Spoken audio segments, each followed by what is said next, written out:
Imagine a world where your entire social status, your family's honor, and even your fortune could be decided by just a few hairs on your upper lip. Well, today, we're diving into exactly that. We're unpacking the mustache code. This one line from Mulkraj Anand's story says it all, doesn't it? It tells you right away that in the world we're about to step into, what you wear isn't nearly as important as what you grow right on your face. So let's get into it. You see, in this classic story, a mustache is so much more than just a style choice. It's a symbol, a really powerful one, of your social class, your family pride, and exactly where you fit in the world. It is a very strict code that everyone, and I mean everyone, is expected to follow. Yeah, forget about fancy clothes or expensive cars. In this town, the style of your mustache is basically a permanent, visible boundary line. It's like your ID card, worn right on your face for all to see, telling them who you are and where you belong. So, what are these unwritten rules exactly? Let's break down this super strict code of facial hair that pretty much runs the whole society in this story. Okay, check this out. It is a full-on hierarchy. Right at the top, you've got the super powerful lion and tiger mustaches. Those are for royalty and the old noble families. Then you step down to the goat mustache for the guys who are newly rich, like shopkeepers. Below them, the clerks with their little Charlie Chaplin mustaches. And right at the very bottom, you have the sheep and mouse styles for peasants and laborers. It's a crystal clear social ladder spelled out in facial hair. And here is the single most important rule of all. You do not mess with the code. Trying to wear a mustache that's above your station? Oh, that is a huge insult. It's an act that challenges the entire social order, and that is exactly where our story's big conflict begins. All right, so let's meet our two main characters. We have a very proud nobleman and a very wealthy moneylender, and believe it or not, they are about to go to war over a few upturned hairs. So, on one side, we've got Khan Azam Khan. He's got the famous ancestors, the blue blood, and the magnificent tiger mustache.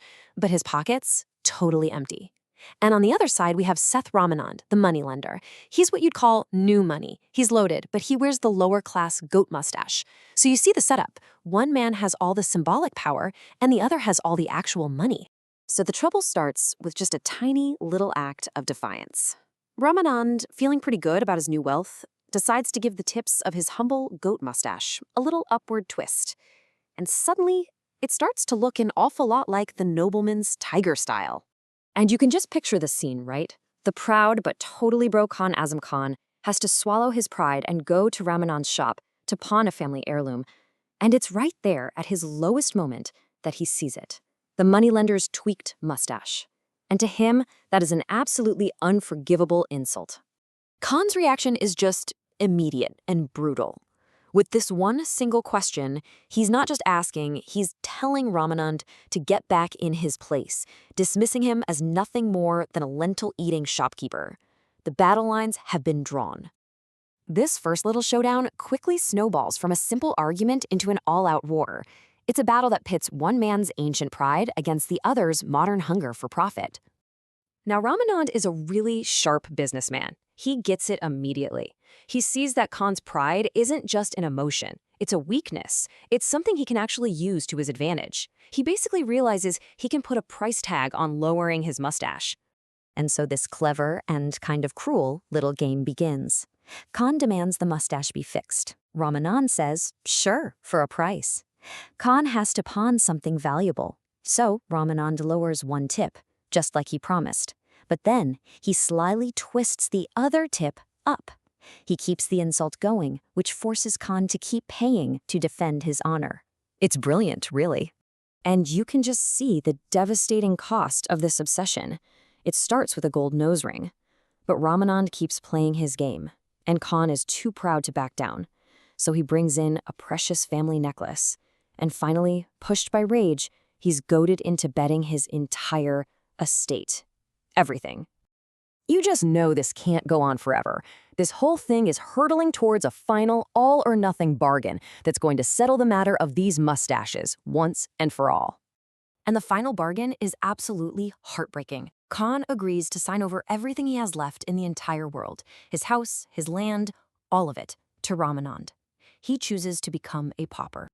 And what does he get for this unbelievable sacrifice? Is it money? Land? Nope.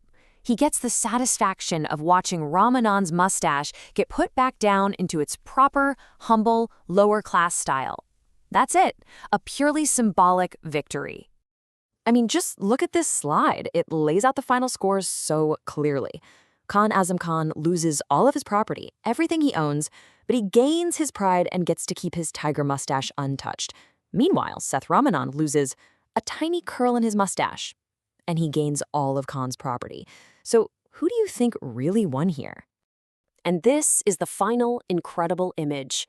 Khan has lost it all. He's financially ruined. But as he walks away, what's his final act?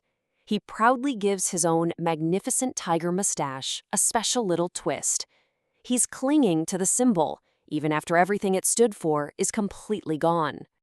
And then, just to rub salt in the wound, as soon as Khan is gone, Ramanand completely mocks the very idea of noble birth. He mutters this sarcastic line to the villagers, basically laughing at the very thing Khan just gave up everything to protect. So, what's the big takeaway from all this? Well, this story is this brilliant satire. It's using this totally absurd fight over mustaches to make fun of our obsession with status symbols and the, let's face it, often empty pride that we attach to them. And it's also a bigger commentary on society, right? Khan represents the old world, the old aristocracy, and he's destroyed because he just can't let go of these outdated symbols of honor. Ramanand, on the other hand, represents the new world. He understands that money is the new power, and he uses that knowledge to win everything. And that brings us to our final thought. This story might feel like it's from a long time ago, but its message is totally timeless. It really makes you ask yourself, what are our modern-day mustaches? What are the designer brands, the job titles, or the social media statuses that we fight so hard to defend, sometimes at a huge, huge personal cost? Something to think about.